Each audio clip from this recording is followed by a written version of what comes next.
Good morning. I'm Darrell West, Vice President of Governance Studies at the Brookings Institution, and I would like to welcome you to this forum on criminal justice reform. And we are webcasting this event live, so a warm welcome to all of our viewers from around the country, and also those of you who are watching it live on C-SPAN. So we will be archiving the video for this event, so you'll have an opportunity to view it later, if you would like, at brookings.edu.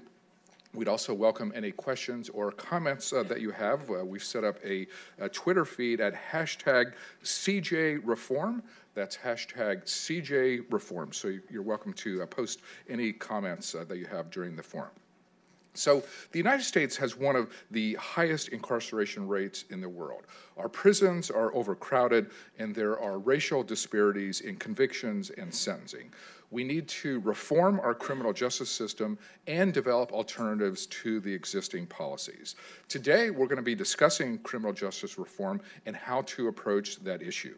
To help us think about that subject, I am pleased to welcome Governor Terry McAuliffe to Brookings. Many of you know him as the governor of the Commonwealth and a lifelong entrepreneur. He was elected in 2013 and has worked to create jobs and build a 21st century economy. But he also is committed to bettering the lives of ordinary people. After the tragic violence at Charlottesville, he spoke out forcefully against hatred and bigotry. And just over the weekend, he hosted a family day at a juvenile correctional center, which brought together inmates and family members. He's been a trailblazer in restoring civil voting rights for those released from prison. And during his time in office, he has restored voting rights to thousands of ex-felons in Virginia. So please join me in welcoming Governor McAuliffe to the Brookings Institution.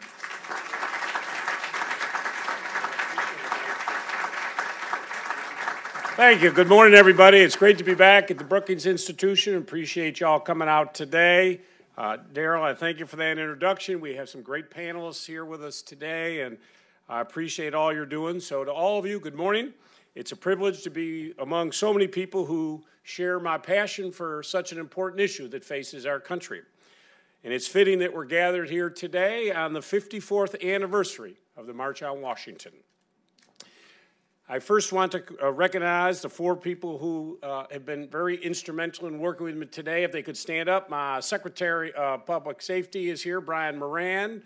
My Deputy Secretary, Victoria Cochran, Tracy DeShazer, who is here with us, who is from the Secretary of the Commonwealth. And my Secretary of the Commonwealth is coming, but I don't see her here yet. But these folks have really done a job. Virginia has now led the nation on so many of these very important issues, and I do want to thank the team that we've assembled. 1 month ago, I may have given a very different speech. But today, I speak with you with a strengthened resolve of what we've seen over the past several weeks. For many of us, we found it disgusting, deplorable, not acceptable in this great country. We saw hatred, bigotry, and deeply rooted racism on display in Charlottesville and across the nation. The grief and shock at the senseless deaths of Heather Heyer, a 32-year-old woman who was out exercising her constitutional right and was killed by a terrorist driving a car.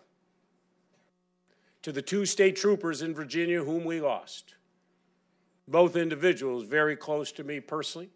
Trooper Burke Bates had been part of my private security detail, my executive protection unit. Lieutenant Cullen had been the pilot of the helicopter that I've flown on for the last 3.5 years. I can tell you, folks, heartbreaking to go visit the families, to see Karen Cullen and her 2 children, to see Amanda Bates and go visit her at her home and to see her with her 2 children. Husband not coming home, father not coming home, and to the Heyer family who lost their daughter, our thoughts and condolences to all of them. Also, the swift and unequivocal outpouring of love and solidarity from the vast majority of our citizens. That unabashed and disgusting display that we saw of white supremacists and neo-Nazis and other protests that followed elsewhere was so shocking to so many of us. As I said in Charlottesville that Saturday night, there is no place for Nazis or white supremacists or Klansmen in Virginia. I said on that Saturday evening to get out, to leave our beautiful state, You are not wanted. To go home. Your hatred is not in Virginia. We don't want you in America. These people, as they paraded down our streets, pretended they were patriots. They are not patriots. They are cowards. Patriots are Virginians like Barbara Johns, a 16-year-old woman in Prince Edward County, Virginia in the 50s. Young African-American girl who walked out and took her class of 400 people and said, "We will not come back until we have equal school facilities." Patriots are the young men and women who wear the cloth of our country to protect those basic freedoms and liberties that we enjoy so much. Charlottesville was a painful and vivid reminder that although we have made significant progress, we still have so much work to do. It is also forcing those whose privilege has allowed them to remain silent, to reconcile two different views of America. Let us be clear. This isn't a debate about monuments. These folks weren't just protesting in the name of preserving Southern heritage. They want to maintain inequality in everything that they do, from criminal justice to education to housing, and they want to elevate racism to the highest form. So far, unfortunately, the pendulum has swung in their direction. African Americans, particularly men, are incarcerated at an alarming rate that is disproportionate. African American children are more likely to live and attend school in an area of concentrated poverty. At school, they're disproportionately disciplined and suspended. And they've been the target of legislatures around the country that have pursued policies intended to rob them of their most basic dignity and civic duty, the right to vote. It's no secret that Virginia has adopted and perpetuates some of those same policies and practices. We know that our history is far from perfect in Virginia. But that is exactly why I believe that Virginia should serve as an example to other states looking to take on reform. When I first became governor, it was clear that one place that badly needed attention and resources was our juvenile justice system. We were spending 40% of our funds on just 10% of the youth in our state correction system, and nearly 80% were rearrested within 3 years. To house just one juvenile, it cost Virginia $155,553 per year. And that does not include the educational services, which total $31,644 a year, for a total of $187,000. And yet, 80% were rearrested within 3 years. I was proud to be the first Virginia governor to ever visit one of our juvenile facilities, and in fact, I've now visited both. I had the opportunity to speak with a group of teenage boys at one of Virginia's oversized, maximum security, adult-style facilities. The group asked me, "Why is it, Governor, that the recidivism rate is so high? In fact, the longer that they stayed incarcerated, the more likely they were to reoffend." These boys knew as well as I did that the system was clearly working against them instead of working for them. So I decided to close down both of these outdated institutions and replace them with smaller community-based centers that focus on therapy, training, and education. Today, I am proud to say that our population of incarcerated youth has been cut now by 2/3, from nearly 600 to just over 200 today. I've directed the millions in savings from this declining institutional population to be reinvested, to support the new centers and create an effective statewide system of evidence-based services and supports aimed at preventing incarceration in the first place. To date, I'm proud to say that we have not found any other state that has been able to replicate what we've been able to do in Virginia. I'm proud that we have secured funding that we now offer free travel to families to visit their children. With the new regional options, 75% of our youth will now live within an hour's drive of their family. Today, unfortunately, that number is only 25%. All of these steps will help us strike the right balance between public safety, cost effectiveness, and rehabilitation. And they support our ultimate goal of giving these kids a shot at a better life when they leave. Just yesterday, as Darrell mentioned, I visited the Bon Air Juvenile Correction Center, one that I'm closing, just outside of Richmond for a Family Day festival. It was a day for them to celebrate with their families the progress and success that they have had, and to just give them just a couple hours to feel like a regular kid. I was amazed by their incredible talent. One group even performed a spot-on rendition of songs from Hamilton. And we heard moving stories from former incarcerated youth who are now finding tremendous success in their new lives because of the new tools that we've been able to provide them. I met a young man named Jalen who had recently been released from the facility where he had spent the last 5 years of his life. But while some people might see a troubled youth, I saw someone who has the respect and admiration of his peers and his mentors. Jalen is an avid reader and a poet. While incarcerated, he was a mentor at the University of Virginia-led Russia Literature Program and served as the president of the Bon Air Student Association.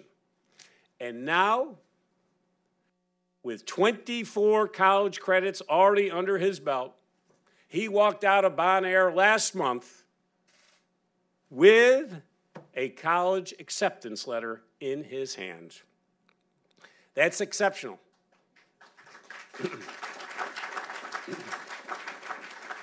Because when I became governor, there were no college courses available to them. Today, these youths are taking up to 7 college courses, including earning their high school diplomas or GEDs and getting now workforce credentials. This marks the first time in Virginia history that such robust educational offerings have been made. That speaks to our dedicated team at the Department of Juvenile Justice and the great educators who work with these youths. While Jalen's story is inspiring, he isn't alone. I believe that each of these young men and women deserve a chance to succeed when they leave the confines of juvenile detention. For our Juvenile Justice Agency, that work starts the moment that they enter our care. But for our Education Department, for example, that work starts much earlier. Like many states, far too many of our Virginia students spend time outside the classroom as a result of disciplinary action.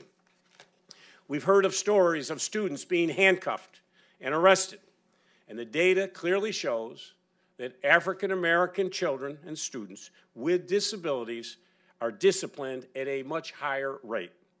And according to the Virginia Department of Education, African American students make up 24% of the student population, and yet they account for 53% of the school discipline. And while recent data show a decline in the overall number of suspensions and expulsions, these numbers, folks, are still far too high and continue to disproportionately impact certain students. Totally unacceptable. There is no room in the Commonwealth of Virginia for excessive, discriminatory treatment of our students. That is why I announced in October of 2015 a major new statewide initiative, Classrooms, Not Courtrooms. And is why I directed my children's cabinet to reduce the number of students who are referred to law enforcement, experiencing unnecessary school suspensions and expulsions, and suffering under disproportionate disciplinary practices. As a result, our agencies have been hard at work to support the local efforts to stop this practice. In June, we unveiled a new model memorandum of understanding for all of our local partners that all had to sign. And we now have a new rewritten Virginia School Law Enforcement Partnership Guide. There are very strict guidelines now when someone can be disciplined. And I recently signed legislation directing the Virginia Board of Education to establish new alternatives to short-term and long-term suspensions. Together, these steps will contribute to a healthier and more productive learning environment for all of our children, and I hope it will help prevent our young people from entering the juvenile justice system in the first place. These community-focused efforts aren't just important for early intervention and prevention, they are also critical to adults who are re-entering society after they have gone through a period of incarceration. Having a sense of community is critical to making this transition a successful one. We all know that. Just as important, our adult reentry population needs the skills and preparation to be successful in today's economy. In Virginia, we have taken steps now to offer college credit coursework and career and technical training in all of our facilities. This prepares them for a smooth transition into the new Virginia economy that we've all worked so hard to build. We're proud to have one of the highest numbers of GEDs now among adults in correction facilities, and I am very proud over the last 3 years because of these efforts. Today, Virginia can boast the lowest recidivism rate of any state in the United States of America.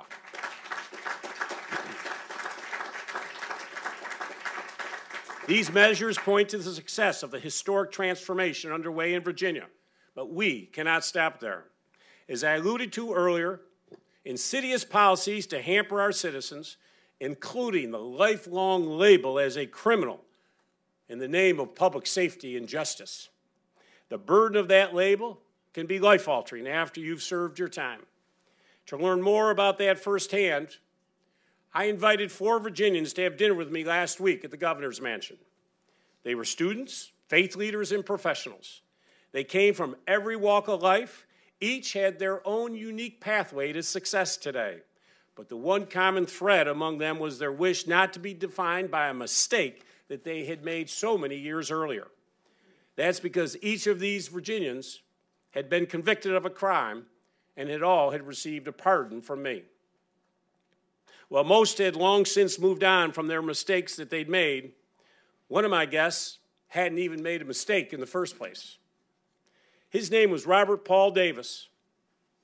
And when he was 18 years old, he was wrongly convicted of a double murder after being forced to confess to a crime that he did not commit. On the day I signed his pardon, I ordered his immediate release from prison. He had spent 13 years of his life behind bars.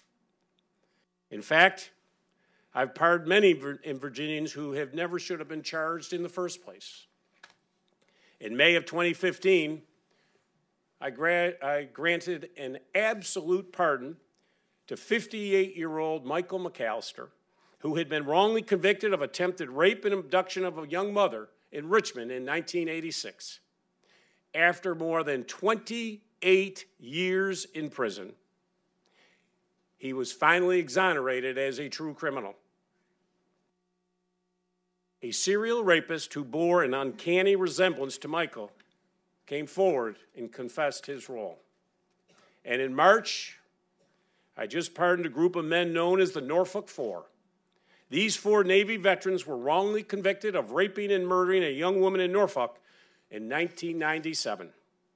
Together, they spent years in prison for a crime that they did not commit after being coerced into falsely admitting guilt by the lead Norfolk police detective on the case. Today, that police investigator is in prison for extortion and lying to the FBI about investigations. Sadly, this decades-long process has irrevocably changed the lives of these 4 men. I cannot give them back those years of their lives. Our system of justice is clearly an imperfect one, which makes the duty and authority to pardon such an important one. But it's not just for people who are wrongly convicted. Also at my dinner with me last week was a 64-year-old Reverend, an Army veteran, who unfortunately had been hurt while he was in Vietnam, severely, became addicted to drugs, came home and at 23 years old was convicted of marijuana conviction and possession. That 40-year-old felony conviction followed him until the day he received a pardon from me. It had always bothered him and prevented him from getting certain jobs. Through my pardon power, I made sure that they knew that the Commonwealth of Virginia would never, ever again define these individuals as criminals. While executive clemency is an important power and responsibility of any governor, I've actually taken it to the next step. I've also taken executive action to ban the criminal background check on state job applications, and I've fought to end the ridiculous policy where in Virginia we would strip your driver's license for people who could not pay their court fines and fees. Now, you got court fines and fees, so you take the driver's license away so they can't drive to work to make money to pay the court fines and fees off. Is that not ridiculous?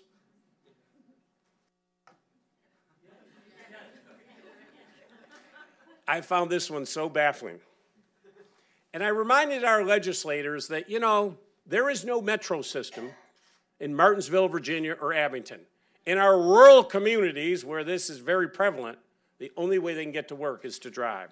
So this year, after a long concerted effort, I'm proud that I signed 6 bills that now makes it much more difficult for our courts to suspend driver's licenses and to give drivers a lot more options to get their driver's license back if it is suspended because of an unpaid court fine. In addition, as governor, I've also led the fight these past several years to raise the minimum felony threshold level. I'm embarrassed to say this, but today in Virginia, if you are convicted of stealing anything worth $200 or more, you are now a felon in Virginia for life. If $200 seems low to you, that's because it is. Virginia now ranks 50th out of 50 states, tied with New Jersey. I'll leave that there. Think about it. The $200 floor was first set in 1980, 40 years ago. It means that a kid who just turned 18, or steals a pair of Air Jordans, or takes an iPhone, is now a felon in Virginia. And that label will be with that individual for the rest of his or her life. You should know that in 1985, it would have been a misdemeanor. So in 2016, I called for raising the minimum felony threshold to $500. Unfortunately, that never even made it out of committee. But if you know anything about me, I was not deterred, so we went back at this year's legislative session, and I proposed this modest increase again from $200 to $500, just to keep up with inflation. That's where it would be. Unfortunately, it was rejected again. Just yesterday, I signed a pardon for a 47-year-old man, his name was Paul, who at 24 stole cash more than $200 from the cash register at the department store where he worked. He had a new baby, he had a broken down car, and he had no money. Today, he owns a thriving plumbing business, but his felony conviction sometimes prevents him from doing business on any military basis. At Christmas time, he donates free plumbing supplies and services for families in need. Paul was wrong to steal that money, of course, but it doesn't mean that a mistake that he made nearly 25 years ago should follow him forever. In Virginia, that felony conviction also permanently strips you of your civil and voting rights for life, unless restored by a governor. That draconian process was the basis for the most contentious battle I have had as governor. When I came into office, 40 states automatically restored these rights to former felons and gave them an opportunity to have a meaningful second chance with their lives. I set out to bring Virginia into line with the rest of the country. In April 2014, just 3 months after I took office, we made some changes. We shortened the request form from 13 pages to 1, got rid of the notary public, got rid of the waiting period. We streamlined the process so that everybody had the same eligibility requirements. Later, in December 2014, I announced that I had restored the rights of 5,100 Virginians, more than any other governor Virginia history had done in a year. We systematically removed burdensome requirements and ended the practice of withholding these rights simply because of outstanding court costs. In June of 2015, I was proud that I had restored more voting and civil rights than any governor in the history of the Commonwealth of Virginia. But for me, that was not enough. So on April 22nd, 2016, I stood on the steps of the Virginia State Capitol, which was designed in 1785 by Thomas Jefferson, and I issued an executive order to restore the rights of all Virginians who'd served their time and had completed any supervision. That day, more than 200,000 Virginians earned back their right to vote. It was my proudest day as governor. We must ensure the rights of every citizen, which must also include those among us who have made mistakes, serve their time, return to our communities to make the most of their second chance. Unfortunately, when they do get out, their criminal record follows them as they look for work and housing, which are the basic necessities to help you have a second chance. And in Virginia, it's a mistake that stays with them even when they try to partake in democracy by voting. And there's a reason why, folks. 115 years ago, a felon disenfranchisement, a poll tax, and a literacy test were written into Virginia's Constitution. It is ironic that in this great country, with our imperfect history, we would punish those who've made a bad decision for the rest of their lives. Where would we be as a country if we were only judged by our mistakes? Why then do we judge and perpetually punish our fellow citizens who maybe got lost along the way? I've always said, you show me someone who's never made a mistake, and I'll show you a liar. These are the questions that I've asked myself as I've traveled around Virginia and heard story after story from people who'd been denied their basic rights for years, and some of them have never been able to vote in a single election. There was a reason why this happened. That 115 years ago, a state senator by the name of Glass put these into our Constitution. Stood exactly where I stood 115 years ago, and to quote him precisely, we're doing this, quote, to eliminate the darky from being a political force in Virginia.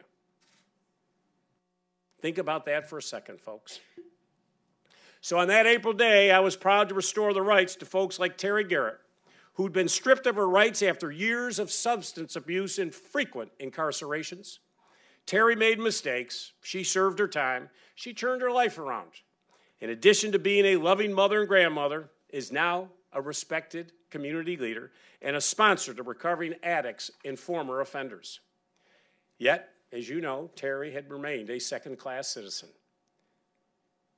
Before that day in April of last year, this mother and grandmother did not have the right to vote, even though she had turned her life around and used her second chance to help others in need, especially those facing addiction. It was a sad legacy for the Commonwealth of Virginia. This policy was among the many Jim Crow-era voter intimidation tactics that have been used to block people of color from voting ever again. As governor, I could not accept this grave injustice. But like so many other paths to justice, ours was not without obstacles. Virginia's Republican legislature sued me the day I took that action, arguing that I did not have the authority to do a blanket restoration.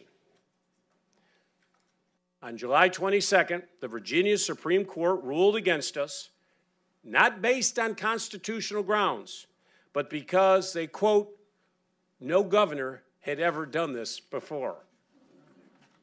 Now, I'll be very frank with you folks. I went to Georgetown Law School. I went full-time day.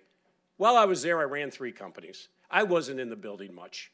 But even with my limited legal knowledge, I knew I had the authority to do this. I think the statute of limitations is passed on how much time you're supposed to spend in law school.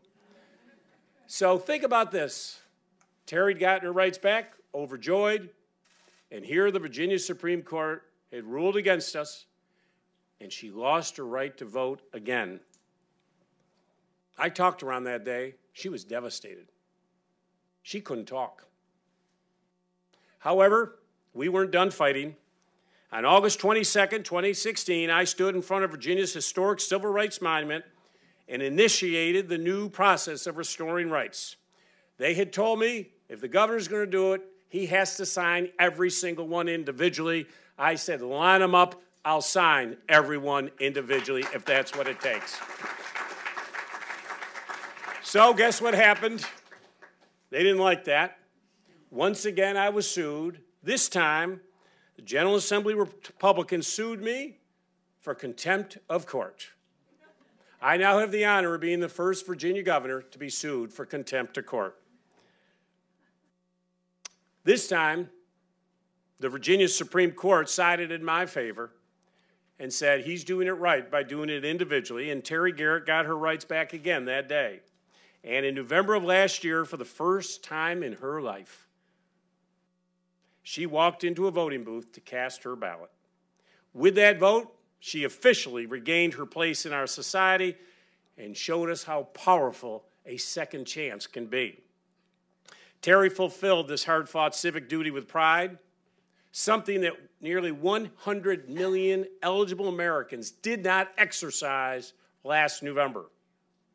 Earlier this year, I invited Terry to join me for my annual State of the Commonwealth address to the Virginia General Assembly in our historic capital. Terry stood in the balcony with tears streaming down her face as I honored her in a room with the very same people who had thought she was a second-class citizen and actually sued me to keep it that way.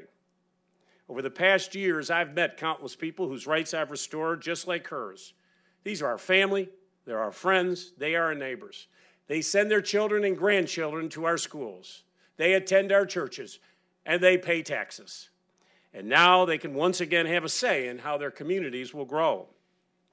This is not just a Virginia problem. Nearly 6 million Americans with felonies around the country today cannot vote. Think about that. 6 million Americans. These are people just like Terry who've served their time and are ready for a second chance, only to be shut out from their community, the community that they contribute to. When people return to their communities after being incarcerated, we want them and we need them to make the most of their second chance. Progress is rarely easy, and I knew this would be the start of a hard-fought battle, but clearly one worth fighting. As I look back on the past year and a half, I'm proud of the remarkable accomplishments that we've achieved because we never gave up on that fight. We stood up to take action that will become a hallmark of significance in the history of civil rights. And today, because of this work, I'm proud to stand here and say that we've restored the rights of more than 161,000 Virginians who had deserved a second chance. I now have the honor of restoring more rights than any governor in the history of the United States of America.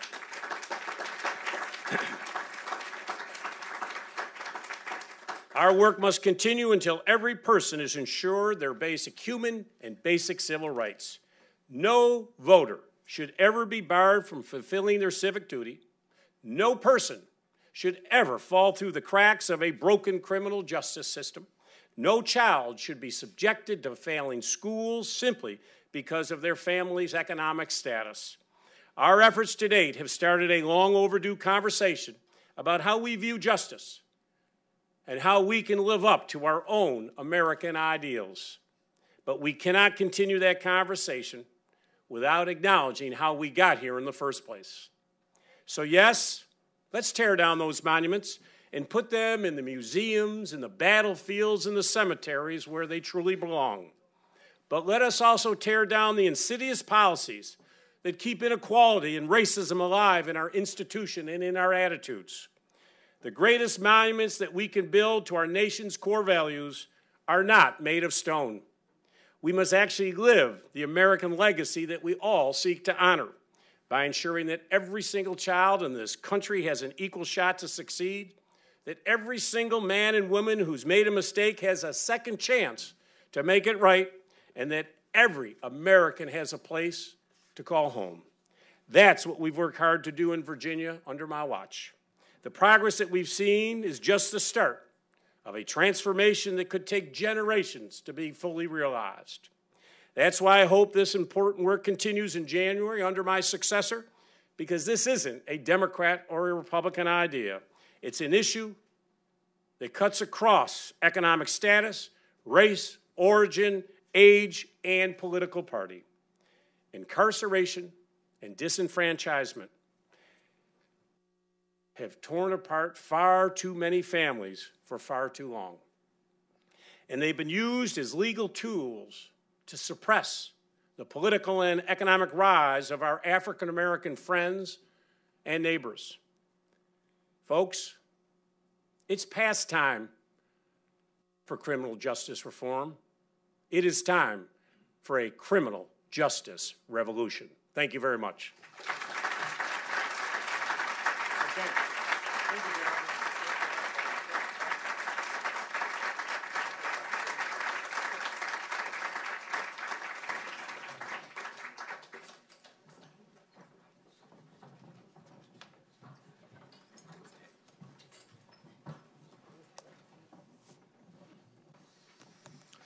So I want to thank the governor for his thoughtful presentation. We appreciate him taking time out of his busy schedule.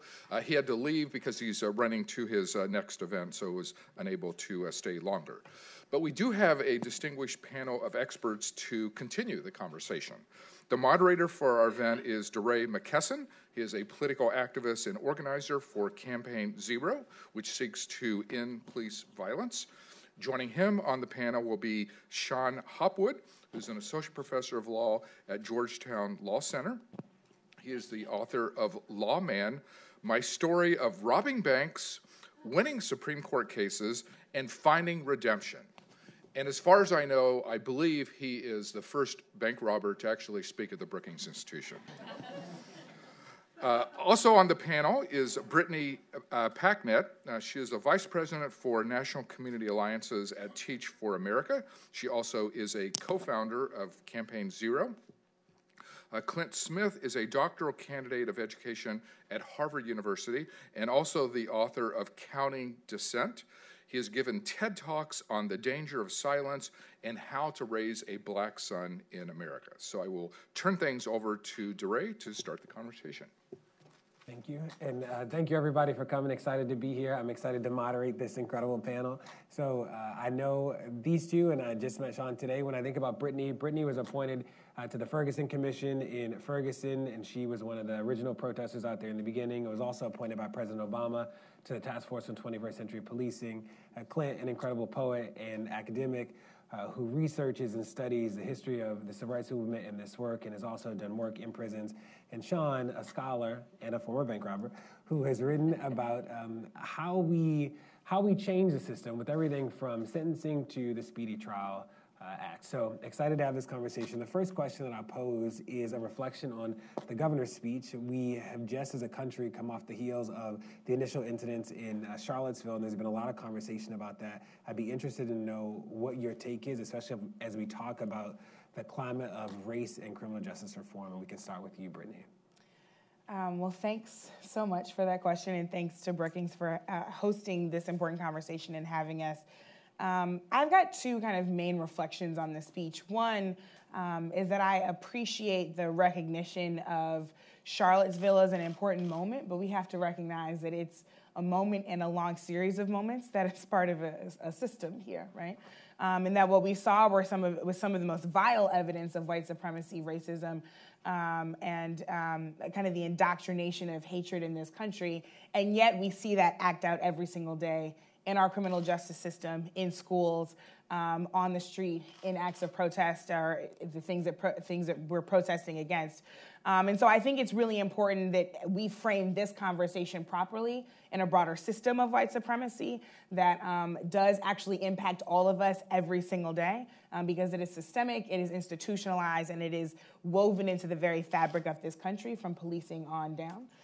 The other thing that the governor mentioned that I think is really important for this conversation is about how much this starts in schools. And we often discuss the school to prison pipeline, and that phrase has become very well known, thankfully. But the insidious ways in which this acts out for young people every day, I think we don't talk about enough. because it's not just about how quickly you can enter the system as a child. It's also about the ways in which you internalize the idea that regular, normal childhood behaviors are indeed criminal. And they're especially criminal if you have brown skin. They're especially criminal if you are indigenous to this country. So we see African American and Native American children far surpassing all other children in juvenile detention, and they're outpacing their representation in this country. As the governor mentioned, black students being pushed into school suspension and other disciplinary measures at alarming rates. But it's also important to recognize that the kind of training that not just police officers, but teachers and principals and other folks are receiving doesn't actually cover a lot of this stuff. And so I hope that's something we can talk about today. Thank you, Brittany. Go ahead. Similarly, thank you so much for having me. It's a pleasure to be here. And I was heartened by a lot of what the governor had to say. I was thinking a lot about the social science and how often, for me as someone who's thinking about this and reading the social science and the empirics of it, often you often see a disconnect between what is politically expedient or politically palatable and what is actually proven to be effective through empirical evidence. And one of the things that the governor mentioned that I don't want to slip under the radar is that they've improved or made easier and facilitated and streamlined processes by which the families of young people who are incarcerated can visit them, because if you go through the social science, that is one of the most important things that can be done in order to reduce recidivism, is making sure that family ties, both in a juvenile context and in adult context, are maintained, because once people lose a sense of the community they have on the outside, they become a lot more disillusioned, and it becomes a lot more difficult to reintegrate yourself into the community once you're released. And we know that while I work predominantly with men and women who are serving life sentences, and that's what I'm thinking about in my own research, in my dissertation, 95% of people who end up in prison or jail are eventually released, right? And so it's important for us to be thinking about not simply how this operates on the front end, but also recognizing that so much of this work has to be done on the back end. And I'm heartened that the governor talked about the initiatives that the state is taking with regard to driver's license, which is an example and a sort of microcosm of a series of like really silly, a policy that potentially seems really silly, but was clearly implemented with an intention of making it more difficult for people to navigate their lives effectively once they got out. And it doesn't make any sense that you wouldn't have access to a car to get to the job that you need in order to provide for yourself, to make sure that you don't end up recidivating once again. And another thing that I thought was really important, so I taught high school English for several years before I started graduate school. And so I taught 15 and 16-year-olds, and now I work with men who are serving life sentences. And so I kind of see both the front and back end of how these systems operate. And what happens when you spend time in prison, as anyone who has stepped foot into prison or has worked with those who are incarcerated or formerly incarcerated will tell you, is that spending time in a prison completely disabuses you of any preconceived notions you had of, like, one, what a prison is, and then who the people in that prison are. I think, as Sean will talk about, we have so many caricatures of who we believe people in prison to be, and implicitly or explicitly, we often do not recognize the ways in which the arbitrary nature of circumstance, the conditions in which a person is born, inevitably shape the trajectory that person ends up on. So, for me, being inside of a prison was a daily reminder that, but for the arbitrary nature of the zip code I was born into, the family I was born into, the schools that I got the opportunity to attend, it could have very easily been me on the other side of the bar instead of someone who got to come in and out, leaving on the same afternoon. And so I think that that's really important, and it's important for any of us who are concerned with these issues to recognize that this is not simply, we are not doing necessarily like favors to anyone. It is simply that we have to recognize that most of us in this room have been put in positions where the trajectory of our lives put us on a very different path than the sort of like social, economic, and political landscape of the lives of those who often end up in prison are typically put on. Thank you, Clint. Sean? Well, again, thanks for having me, and I hope the Brookings Institute starts inviting more felons into its midst. And the reason is, we're not any different than you. That's the big idea, and I was encouraged by two things that the governor said. One, that criminal justice reform is vital. The system is an absolute mess. You cannot believe that America is the land of liberty and the home of the free on the one hand, and then on the other realize that we incarcerate more of our citizens than almost any other country on the planet. It's counterproductive as well.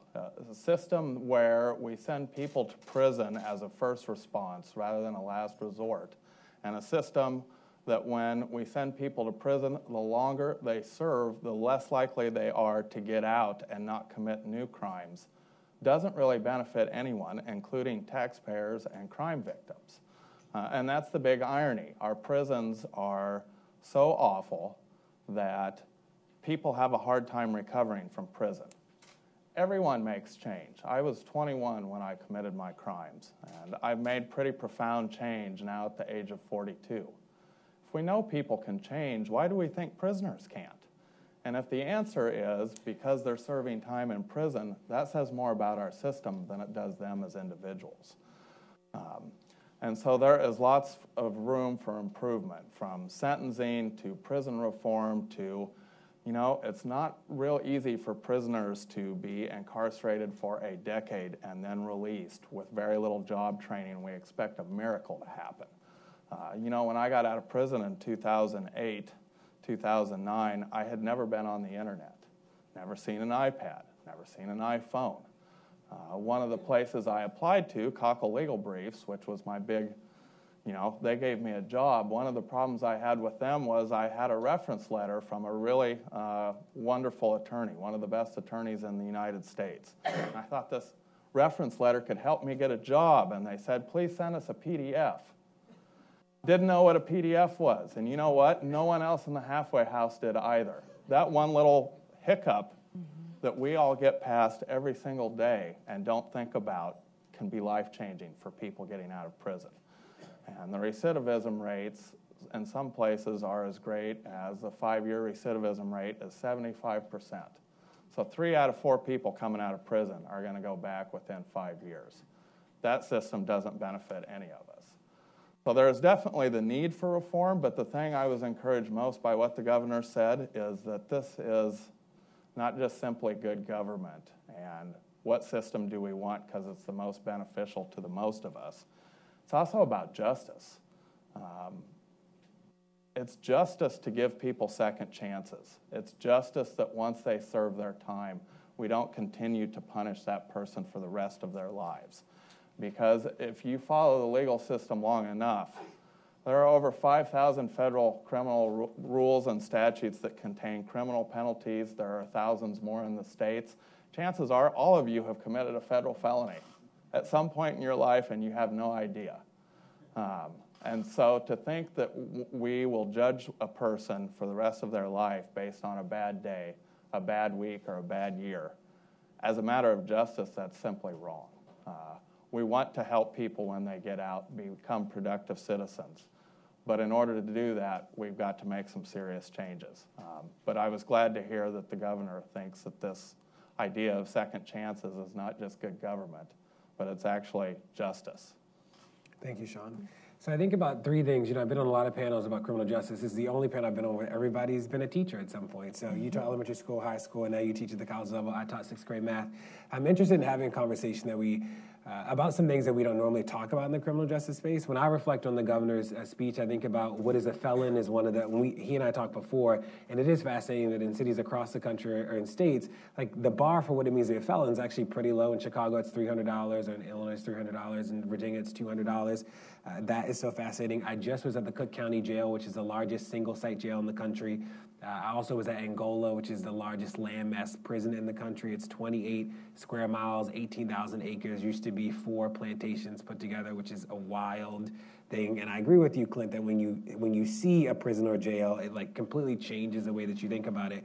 Clint, we'll start with you. I'd love to know how you think about how we got here, and then Sean, we'll go to you about what are the parts about the criminal justice reform space, and then we'll go to you, Brittany, that we don't talk about enough or that we should be changing the conversation about in public? I think about the people that are here probably already agree that like we should do something. They've already heard sort of in the news at least like, you know, we should decarcerate or like bail reform or like hot topics today. But how do we round those out in the public conversation? So Clint, we'll start with you about how we got here, and then we'll pivot to Sean and Brittany.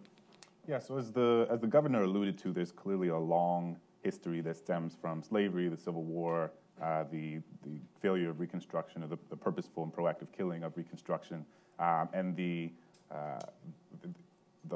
onslaught of Jim Crow that play a huge role in shaping what our contemporary criminal justice system looks like. And I think that's important to name, because that's something that we all sort of intuitively understand and carry with us. But part of what I think we don't do, oftentimes, I mentioned the sort of dissonance in the conversation in criminal justice around what is politically palatable and what actually is like really going to make a huge difference. And one of those things that we often talk about, the sort of standard discourse around incarceration, centers on this idea of nonviolent drug offenders, right? And sort of the discourse that President Obama would talk about, that the governor has talked about, and that a lot of progressive politicians who are thinking about this issue often espouse is, we have all these nonviolent drug offenders who are locked up for, selling marijuana on the street corner, or doing drugs that didn't represent a threat to anybody, and that is true. But the way we talk about it suggests that if we simply take away all the nonviolent drug offenders out of prison, that mass incarceration will suddenly go away. And that's simply not the case, right? What we know is that only 16% of people in state prisons are convicted of nonviolent drug offenses. We can have a different conversation about the sort of very blurry line between what constitutes as a violent versus a nonviolent crime. I think we think that demarcation is something that's very clear when it's really not. I think you think of, a lot of the men that I work with who are serving life sentences are in there for violent offenses when they didn't do anything that is ostensible, that we would think of as ostensibly violent, whether it be the owning of or when they were arrested, they had an illegal gun, or a gun that they hadn't purchased legally. And so in many states, that in and of itself constitutes as a violent crime, regardless of if you're using the gun or not. And so part of the difficult conversation that we have to have is what beyond nonviolent drug offenses led us to this moment. And we talk about the war on drugs a lot, but we don't talk about prosecutors enough. And I think we're starting to talk about prosecutors more and more often, but the sort of mythology of the criminal justice system that you see on Law and Order and all the TV shows, that everybody goes to court and there's a jury and there's, it's a very dramatic thing, but that's not how most of these things happen. And 90% of criminal cases end in plea bargains. That means most of the discretion lies with prosecutors, right? So after mandatory minimums were imposed, you had this discretion that was taken away from judges, and that discretion was moved to prosecutors. And ostensibly and theoretically, that would be a good thing because, prosecutors are democratically elected, and thus one intuitively believes that there's more transparency, and if they're doing something wrong, that somebody can just not elect them the next time. But the reality of the role of the prosecutor means that we simply don't, the same level of transparency doesn't exist in the prosecutorial capacity as would exist in a different elected capacity. So we don't know a lot about what prosecutors are doing in the same way that we often know what other like city council members are doing and different things like that, because of the nature of the position, so many of those things are in the dark. And so part of what we have to do is recognize that prosecutors have a wide range of discretionary power that is often used to put people away for much longer than they need to be. An important statistic to think about is that by 2030, a third of our prisoners will be over the age of 55 years old, right? And so when we talk about the sort of relationship between the economics of this issue and the sort of morality of this issue, it's not simply that we are putting people in prison long after all social science demonstrates that they will not, they are less and less likely to commit a crime, right? Because all of the data suggests that after a certain age, around 35, the likelihood of you committing crimes goes down in a really dramatic manner. But when we're not addressing that, you have all the healthcare costs that are going to be associated with this increasingly aging population. You have all of the cost of staffing and building more prisons. And so all of that's to say, the reason we got here is not, what I want people to take away is not simply because of nonviolent drug offenses. It's not simply because of Nixon or Reagan's war on drugs, but it's because we moved from a system in which the discretion stood mostly or existed mostly in the hands of judges and juries, and moved almost singularly to prosecutors in a way that often exists in the dark that we can't see. Thank you, Clint. Sean? Yeah, so there are 6 big areas that need reform. And it starts from the front end to the back end. So the first would be policing. We have lots of issues with policing. That has kind of come to the forefront in the last couple of years with Ferguson and Baltimore and Chicago and all of these other cities. So we've got to re-examine that. We've got to re-examine what Clint just said, which is we have way too many laws, criminal laws in this country. It used to be that criminal law represented something that all of society can agree is wrong. But when you have 7,000 to 8,000 things that are considered wrong and criminalized, what it does when you make everything illegal, you give all of this power to the prosecutor. And what happens is when legislatures, state legislators or Congress pass these laws, they write them very broadly. And it basically gives what they write as the law is not actually the law, because the law is whatever the assistant U.S. attorney or the state prosecutor says it is. There are so many laws that we don't enforce. So there's another area. Then you have the criminal process area, which I would say the biggest need there is representation of indigent defendants. We have all of these wonderful procedural protections in the Bill of Rights, like Miranda and illegal searches and seizures and a right to a jury trial. But if you don't have a lawyer, and you don't have a lawyer that's a good lawyer, that can weaponize those rights and apply those against the criminal justice system, none of those really matter. When you have a public defender who has 300 cases per year, no one could do a good job doing that. And so indigent representation is probably our biggest issue there. And you move to the next, which is sentencing reform. On the whole, the United States incarcerates people for far greater and far longer than most countries, and that is definitely an issue. I often, when I talk about prison reform, the first thing I tell people is, you want to reform prisons and outcomes of people coming out of prison? Don't give them a long sentence to begin with. It's very difficult for a prisoner to get up every day and kind of seize the day and improve themselves for release when you're facing a 20-year sentence. It's even harder if you're 20 years old at the same time. I remember when I was looking at the face of basically going to be incarcerated for 11 years, I thought, oh, when I get out, I'm going to be in my 30s. I'm going to be so old. But that's how a 20-year-old thinks. And so it's very hard to get people in the mindset of rehabilitation and preparing for release when the light at the end of the tunnel is so far off. We also obviously have to reform our prisons. There are a few prison systems in the world that are worse than ours. Violence. I saw more drugs in federal prison than I ever saw out. There were 8 guards that were indicted at the federal prison I was at. I saw things that don't make any sense as a rational matter. We had a really great welding program for prisoners when I got there. People were getting out and being hired for that, making $20 to $25 an hour, which for someone coming out of prison, that's like the gold standard. New warden came in and decided, well, I can get more money if I change the program. So he changed the program and took the welding program out and started a business management associate degree. Because everyone knows that people want to hire felons to manage their businesses when they get out. And so we need to reform prison. And then the last piece is the reentry. There was nothing that the prison I was at prepared me for reentry, despite the fact that I had done almost 11 years. Simple things like getting a driver's license. Why aren't we explaining to people coming out of prison how to do that? When I got to the halfway house, I was told I can't leave until I get a job, and I can't get a job till I get a bank account. And when I went to get a bank account, the credit agencies had listed me as deceased. And so it took me weeks, and I had to hire lawyers because the halfway house wouldn't help me to get that fixed so that I could get a bank account, so that I could get a job, so that I could get on with my life. And we don't think about these little hurdles, but there are all sorts of small hurdles out there that can trip people up. And you know, if you see a door closed every time you open it, eventually people revert back to what they did before. And that's why our recidivism rate is so high. Every successful reentry story I have ever seen, almost all of them involve community. People coming out of prison and embrace, whether it's at a church or a nonprofit, something.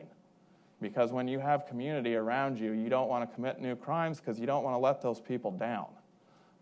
But our current system takes people out of community, puts them into isolation, and makes it so that it's very hard for them to continue ties with the outside world while they're incarcerated. That's why the move to put juveniles closer to their parents is so important. It's the same for adults that have kids. Why don't we want the adults to be able to see their kids more often while they're incarcerated? We just don't do a very good job of preparing any of these things, and that's why our outcomes are so bad.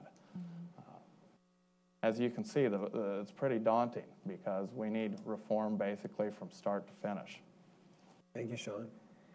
I think what was so important about Sean's point is that it's the recognition that there are multiple systems complicit in this outcome, right? It's not just about prisons. It's not just about police. It's not just about prosecutors and defenders. It's about all of this. And to make it more daunting, I would add one to your list, which brings me back to my original point, because we have to not just think about the school-to-prison pipeline, but really the cradle-to-prison pipeline.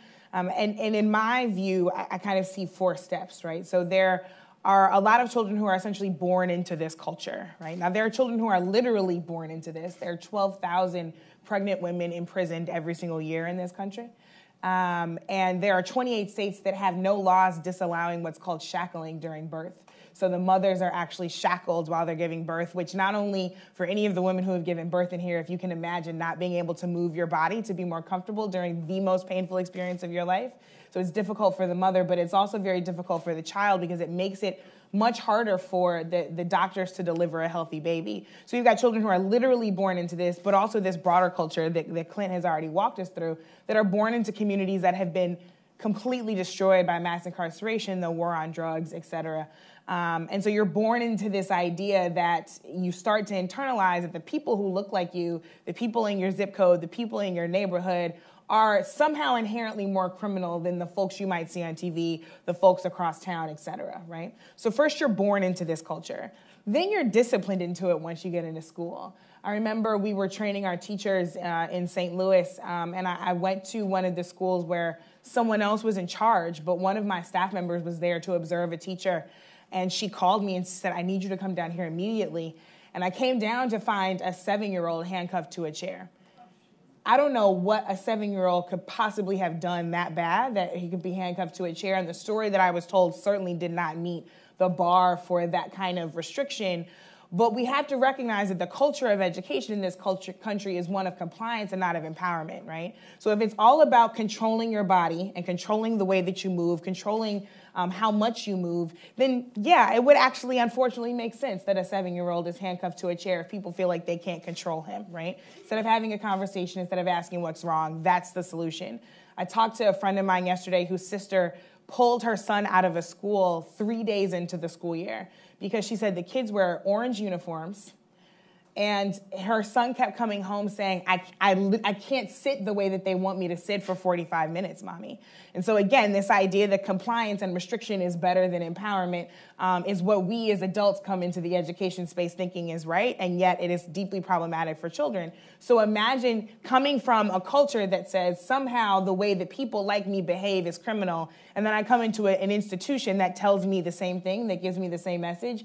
I'm continuously internalizing this idea. Then we are, the governor talked about a criminal justice revolution. Well, our young people are discouraged from revolution from the very beginning. So here's what's really interesting, and Amanda Ripley has done some really important reporting on this.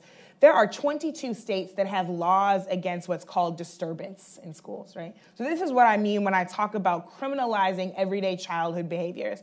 As you said, all of us were teachers. We've all been disturbed. we were all disturbances at some point when we were students. But because I was at a multiple intelligences private school, my disturbance were seen as creative or something to talk to my mother about during parent-teacher conferences. It wasn't seen as criminal, right? For so many of our young people, it's seen as criminal. And a lot of these videos that we've seen gone viral, the thing that happens in schools where we see, officers throwing kids and kids getting shackled and stuff like that. The thing that happens behind the scene is that often the young person who put out the video is actually admonished for disturbance. And in 22 states, that's a criminal offense, right? So kids are everything from expelled to actually seeing criminal charges brought against them simply for telling the truth. And if you're discouraged from telling the truth as early as elementary school, then you can bet that that criminal justice revolution that we need is not going to come. So you're born into it, you're disciplined into it, you're discouraged from revolutionizing it. And then lastly, at the federal level, especially now, we're not seeing any protections for it. So I get deeply worried when I see what's happening at this Department of Education around the Office of Civil Rights, how many complaints have been dismissed outright just in the last few weeks. If there's no place to take these things, if there's no one who's actually going to do something about this, then we end up in the exact same system, Sean, that you just described. And so I would add that seventh piece on the very front end, because we've created a culture for too many of our young people that give them the idea that this is normal and that this is the way that things have to be. You know, the governor talked about the danger of convention and how we can get just caught up in a cycle because we've always done it this way. And for so long, we've always done education this way. And it is extremely dangerous to students, and we're not going to get that revolution that we need until we start protecting them and actually empowering them. And I actually saw some of that in prison. When I got to the federal prison, there was a row of cells. I tell this story a lot because it's just emblematic of the system as a whole. There was a row of cells, African-American men. They called themselves neighbors. Neighbors because they were in cells right next to each other, but also neighbors because the feds had come into their neighborhood in Milwaukee and basically got them all on this huge crack conspiracy and gave them 20-year sentences. And there were about 10 of those guys. And when I got to the prison, they were about halfway through their sentence. And when I was getting ready to come home, so were they. And you would have thought it would have been a great day of joy for them. The problem was the last few years, their sons started coming into prison because you take all the dads out of a neighborhood and, you know, what do you expect to happen? And so there's always this cycle of people coming in and out of prison. And we've got to do something to break it because it just devastates families, devastates communities. And the reality is that, to build on Sean's point, is that Milwaukee is the most segregated city in the United States, right? So you cannot disentangle the realities of housing segregation and housing discrimination and the decades and decades of public policy and social engineering that made it so that certain communities were prioritized and other communities were deprioritized with regard to access and resources and opportunities and the sort of social bedrocks upon which intergenerational wealth and health are founded upon, from the trajectory that puts someone on a trajectory to end up in prison, right? So it's important that we're thinking about this on the front end, while people are in prison, and on the back end. And too often, you know, in education, this often happens. We talk about these issues in silos, and people will look at a school and they'll say, oh, well, the teachers are not doing this, or the students are not doing this. And in prison, we fall into the same trap oftentimes. We look at, you know, we say this is what's happening at this prison, and then this is the recidivism rate, right? But we're not talking about how prison fits into the sort of larger ecosystem of things that are happening before someone even ends up in prison. And it's essential that we're having this conversation, these conversations alongside one another rather than separately. Yeah, so I'll recap some of the things that really resonated, and then we'll set up for the how do we get out of this mess. So we talk about what the problem is, and it's so bad, and it's like, what do we actually do?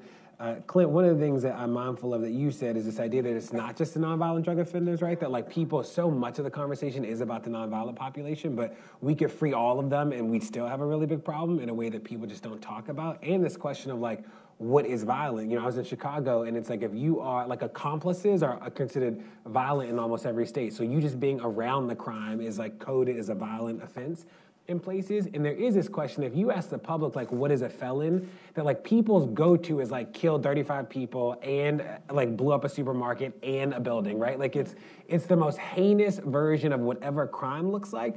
But like stealing an iPhone is a crime in places like Virginia, in places like Chicago, right? So like, how do we help people think about these fundamental sort of issues differently? Sean, when I think about you, it struck me how in the media and in public, we've like normalized long sentences. Like a 10-year sentence on Law & Order is just like a simple, you're like 10 years, right? Or like 20 years. Of course I got 20 years. And you're like, that's a long time. But that is a long time, especially when you think about like the lack of programming or anything substantive that's happening during those years. So I'm struck by that.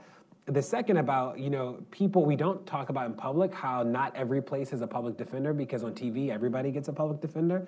But there are cities across the country, there are states that don't have public defenders, that don't have public defender systems at all. And we just don't talk about that. So it's these random private attorneys sort of giving people advice, but not in a coordinated way, in a way that makes sense to people. And that is sort of wild.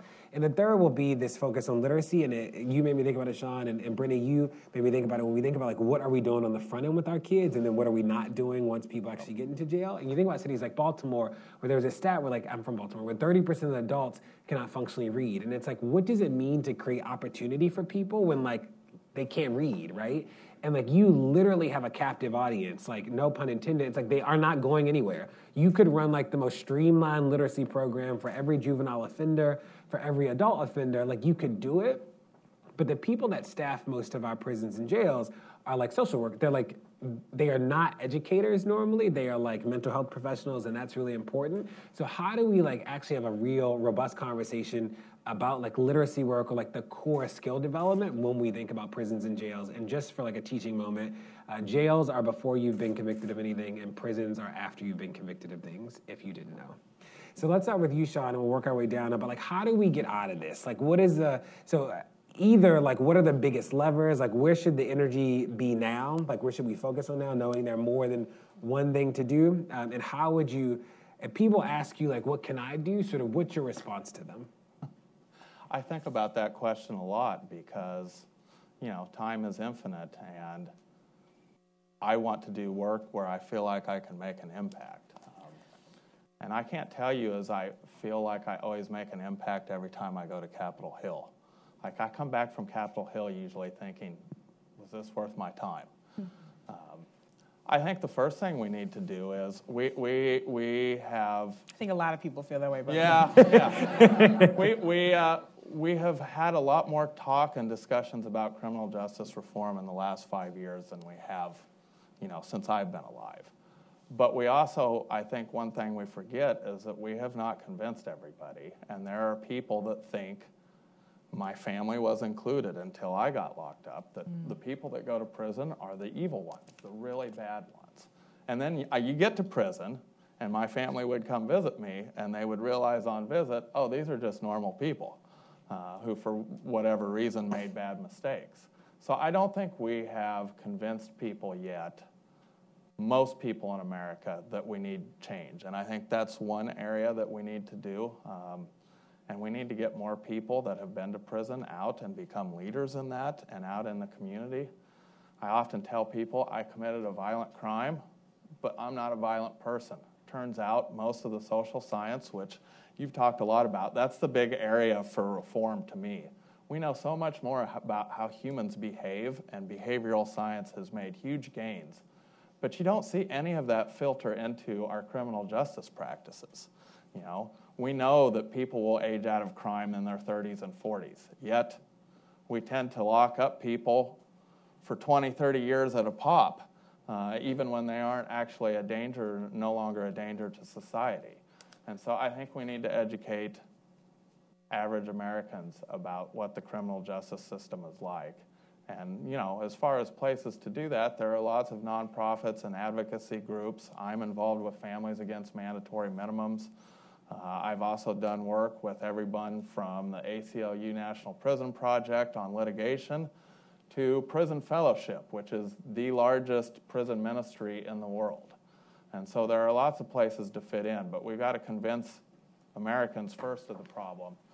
And then what we need is one state to jump in and say, we're going to redo everything. We're not going to lock up. Yeah, we're not going to lock up everyone. We're going to use prison as a last resort, and we're going to change how we treat prisoners. And I think if we have one state that does that and has success, that will be the big difference maker. But we got to get one jurisdiction to make pretty huge changes, because right now we're just making progress at the margins, and with a population of 2.2 million people, we need big changes. And so we've got to convince one jurisdiction to make the change. And I think if one does, the outcomes will be so much better that other states will be forced to. If for nothing else, they'll see the money. the money that we expend, and that it could be spent better places than locking people up for decades. Before we go to you, Clint, we will be taking questions from the crowd, so think about your questions because we'd love for you to push them as well. And I'm reminded too that sometimes locking people up is like an easy solution for policymakers in the absence of thinking about anything else creatively, or like how do we actually deal with this on the front end? Like this becomes an easy solution even though it doesn't lead to a decrease in crime. I feel that way when I have my kids at home. Like it's easy when they mess up to just go put them in a room and say you're grounded or you're in trouble. Much more difficult to actually sit down with them and address the root problems of the misbehavior. That's exactly what we do with the criminal justice system. And it's exactly why it doesn't work. Clint? Yeah, so I'm thinking about a couple things. So one, just really want to harken back on part of what we have to do is really push ourselves away from the idea that nonviolent drug offenders and releasing nonviolent drug offenders will stop mass incarceration, right? The statistic we often hear, which is important because it's true, is that we have 5% of the world's population and 25% of the world's prison population. If we released every nonviolent drug offender from every prison, there would still be 1.7 million people in our jails and prisons, right? And so that's still, we moved from a fourth of the world's prison population to a fifth of the world's prison population. And that's not to say that, I want to be clear that those people should not be in prison, right? I'm not saying that we shouldn't focus on that, but oftentimes we are sort of myopically focusing on that at the expense of a larger conversation. And the real conversation that has to happen, that is difficult to happen, and I give the governor a lot of credit, but it's also important to know that he didn't name folks in the speech who were violent offenders, right? And that's because it's a lot more politically difficult to navigate that terrain because of the sort of connotations associated with the idea of how, as you mentioned, kind of what people think of when they think of felons. They're like, oh, this is everybody is a murderer or a rapist, and et cetera. And the difficult thing to do is what we have to really consider. What does it mean? So maybe someone, for example, one of the men that I worked with, he robbed a bank or he robbed a McDonald's when he was 17, shot the cashier, and now he is currently 62 years old. And so the question is, should this person who took someone's life when he was 17 years old, clearly that is not okay. Clearly there should be some sort of justice for that. The question is, should that person spend the rest of their life in prison with no opportunity to get out, which is the context that he finds himself in, right? Serving life without the possibility of parole.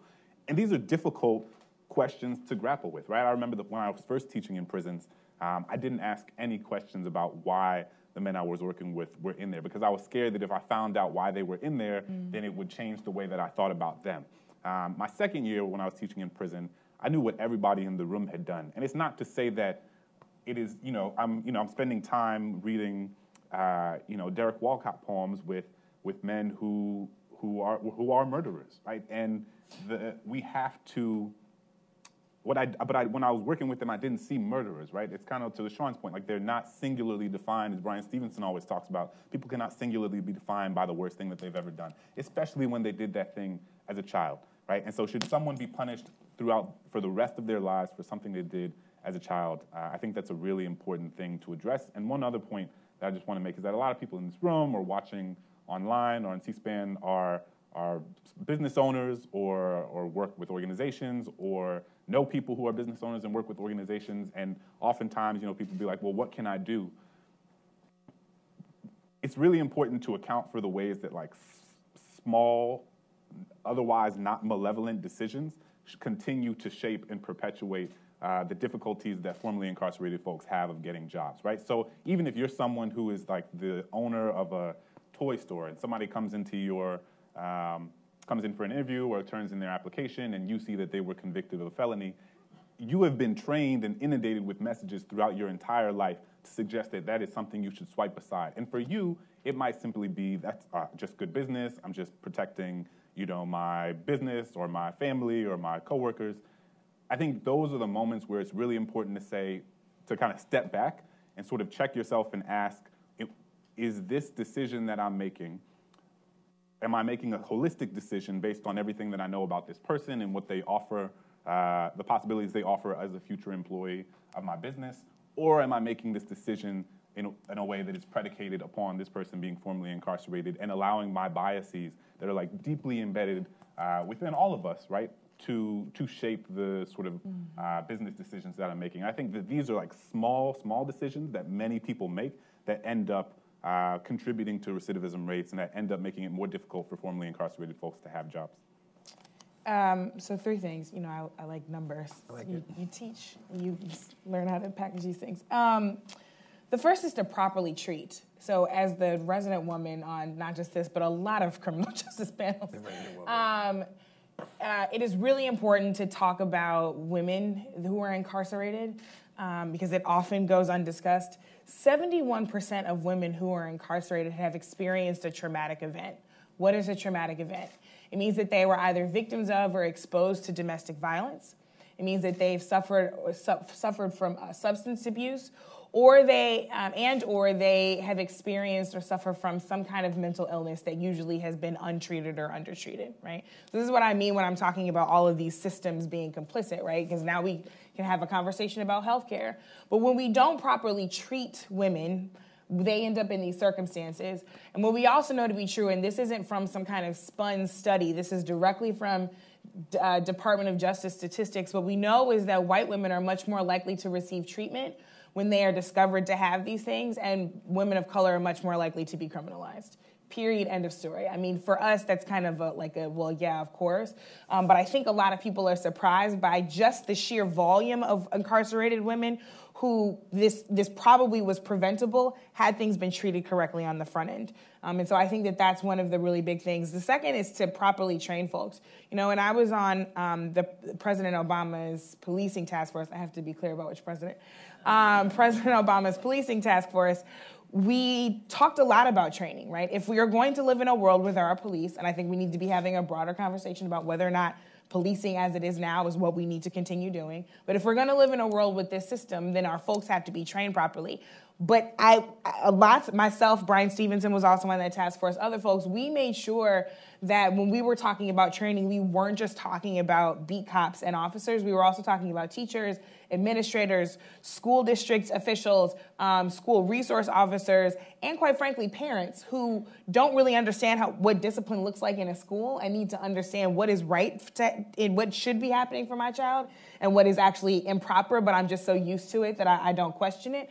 And if the kind of training that those folks are receiving is not culturally responsive and relevant, is not based in affirmation, but is instead based in deficits, which is what we're dealing with now, then we're going to continue to see these same problems, especially when we think about how much kids of color and girls of color in particular are adultified very early. So we start to see them as more responsible at ages as young as 5. And so suddenly the things that they do that are childlike for everyone else are somehow much more punishable for those kids. The last thing we have to do, and I want to bring it back to Sean's point, is to properly humanize folks. It's easy to lock people away in a room for 10, 20, 30 years, their entire life, if you don't really see them as human. And we've talked about this on the podcast before. That's the thing that I think we really have to grapple with, that your family didn't discover until they came to visit you, right? I have had family members that are incarcerated, and it puts a very different spin on things when you have to recognize, I still love you, I still see you as human, I still see you as valuable,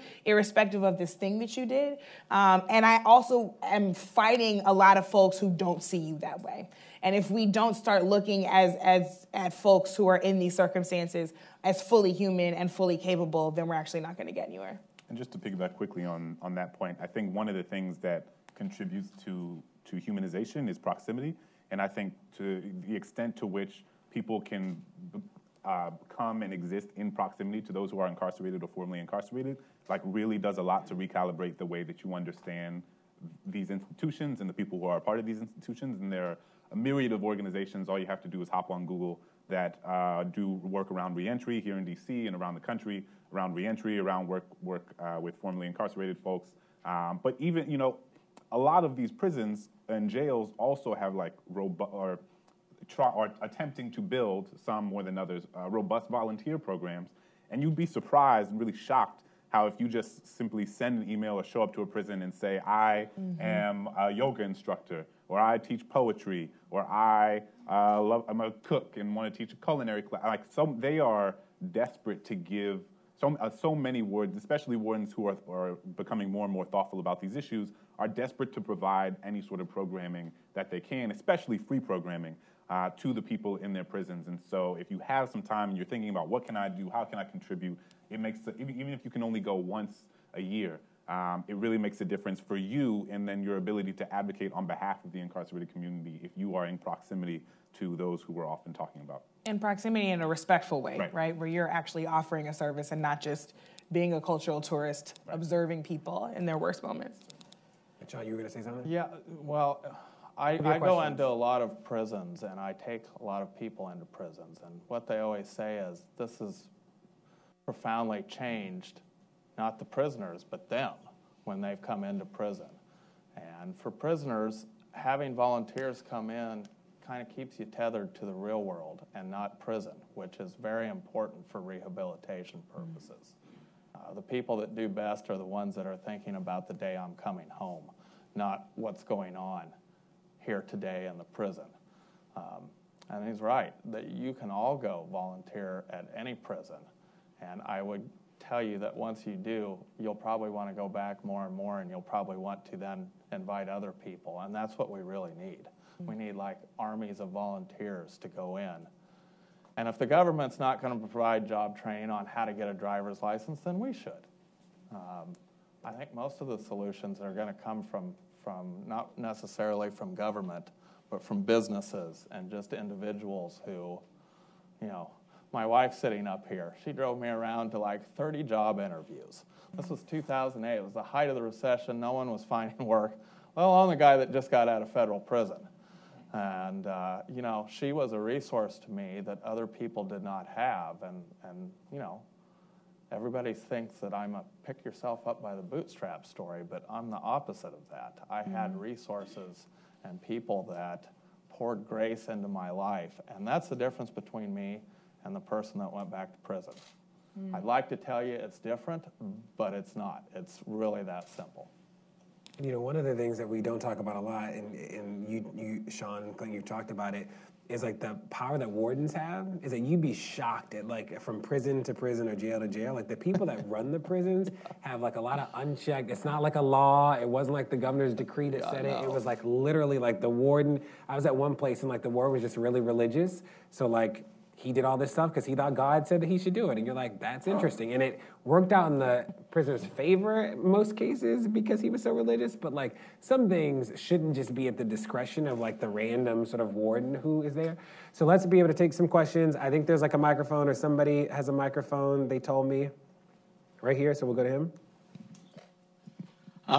My name's Elliot Hurwitz, and I want to thank the panel for a very good conversation. I have two questions. First, I'd like to ask if anyone saw the piece on 60 Minutes last night on the reforms in the Cook County prison in Illinois. And, I was on a plane. And second, I'd like to ask about the statement that was on the panel that Milwaukee is the most segregated community in the United States. I was married in Milwaukee in 1972. That was some time ago. But I'd like to hear if there's any more evidence on that point. Thank you very much. There's a great book by sociologist Matthew Desmond that just won the Pulitzer, Evicted.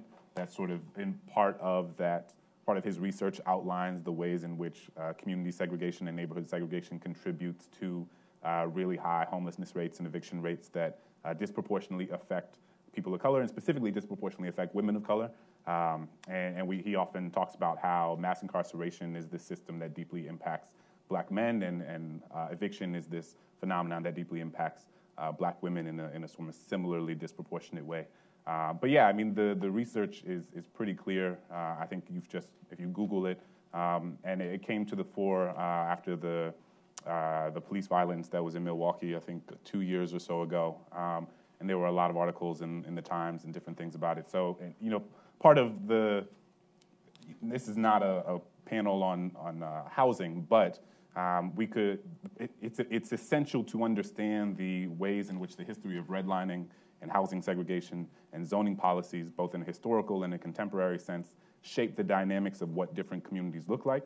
And Milwaukee is sort of a case study in the way that A community has been constructed through systems of redlining, through systems of certain people being afforded loans to buy houses in certain communities, or certain real estate companies refusing to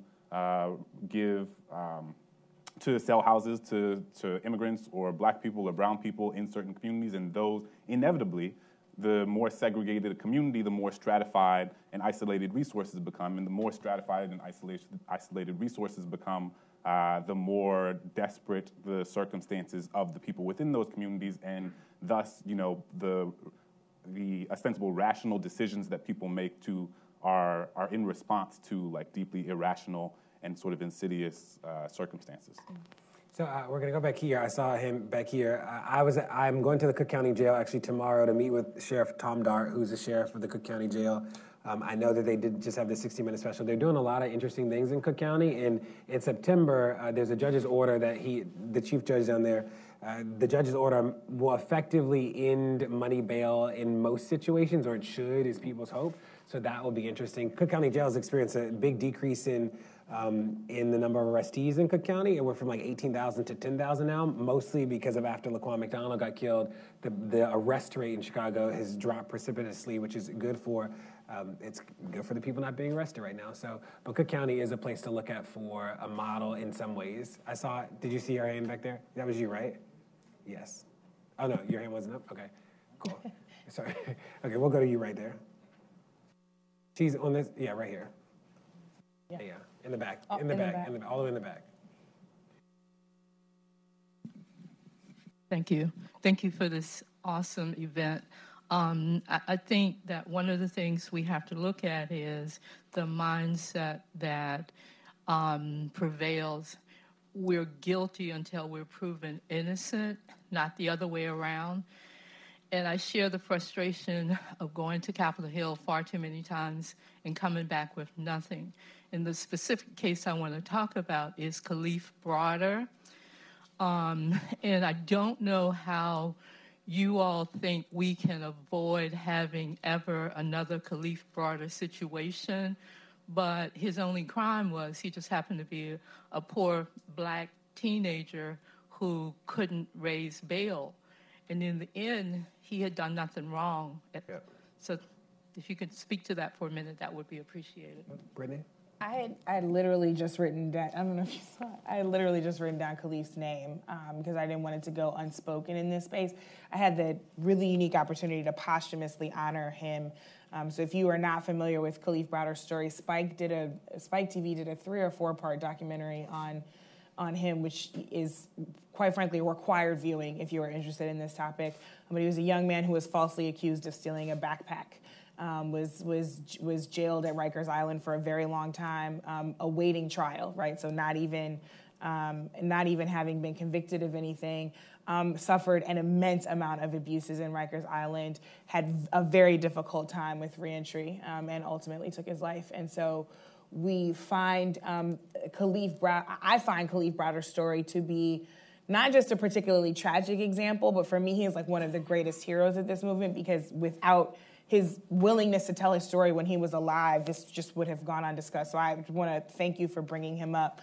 There are some quick solutions, like closing places like Rikers, right, that are necessary, and recognizing the Rikers that are in every single state in this country, and closing those. But I think you speak to something much more insidious, which is why we spend a lot of time, those of us who work on policing, on racial bias issues, on properly disciplining police, on the ways in which police unions actually protect people from being disciplined and keep folks on the force that shouldn't be on the force, and allow for many Khalif Broaders to exist around this country. It's got to be a multi-layer approach in that way that takes on policing, the actual criminal justice system, right? So defense and prosecutors, and that takes on the nature of jails, especially juvenile detention facilities. Because as you are still developing as a young person, as Khalif Broader was, the kind of feudal mentality that exists in a lot of juvenile detention centers for a means of survival, often against corrupt guards, which was true in his case, can like completely destroy the rest of your life. And so we find that his case was so tragic, but unfortunately, like I said, there were lots of Khalif Browders in the country.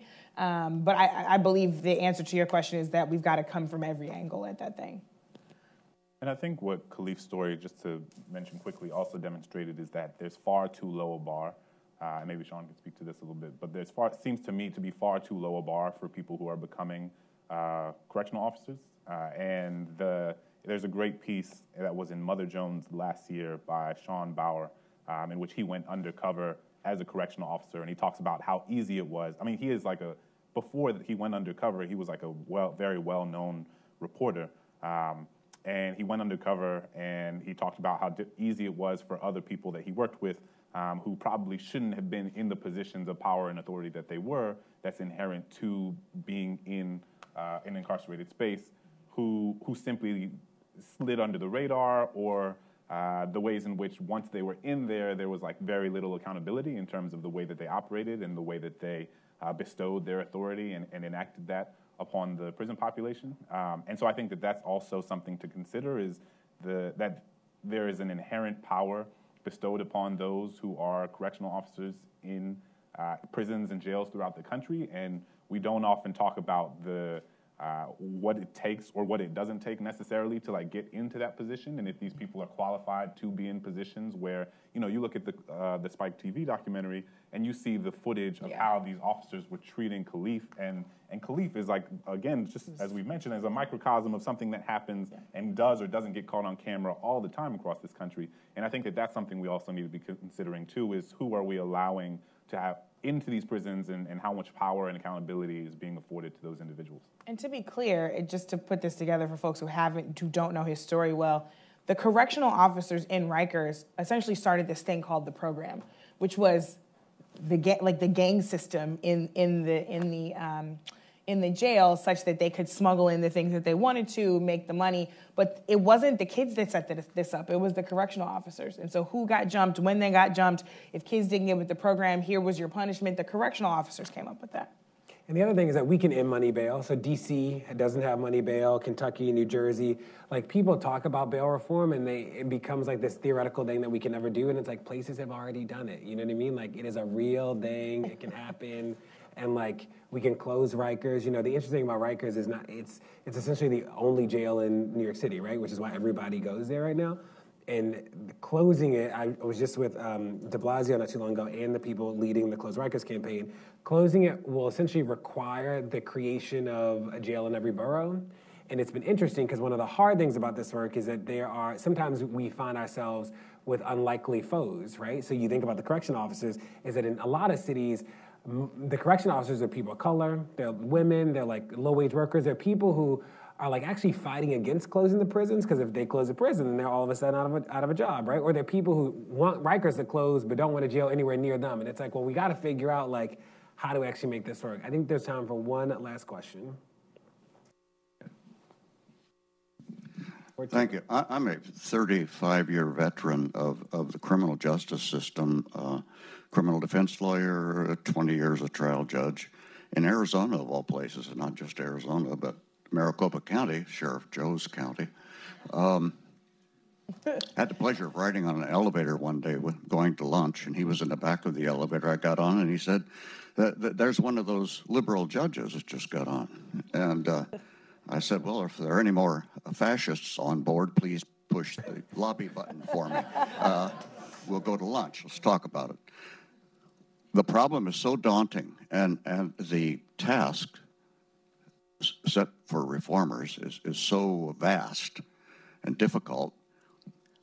Maybe a simpler solution would be to declare the system bankrupt, put it into a bankruptcy-type proceeding, Chapter 11, maybe, reorganization, and charge our policymakers with the task of, on a slate, a clean board, whiteboard, blackboard, whatever, come up with a new system. What would it look like? Where would it start? Where would it end? And everything in between. But the problem is, in my view, state lawmakers and most federal lawmakers are not going to make those changes and decisions. Follow the money. Until we take big money out of state and federal elections and publicly finance those elections, I think that will give you a different kind, not necessarily a better legislator, but a different kind of legislator, more interested in pursuing the public interest. D.C. has a chance to adopt fair election law, includes public funding, and I would hope that you contact your council person to express and the mayor's office. She's on the fence about this. And try it. It's a voluntary system. It has to be now, but give it a try, and you'd be surprised how different kinds of lawmakers you get into making policy.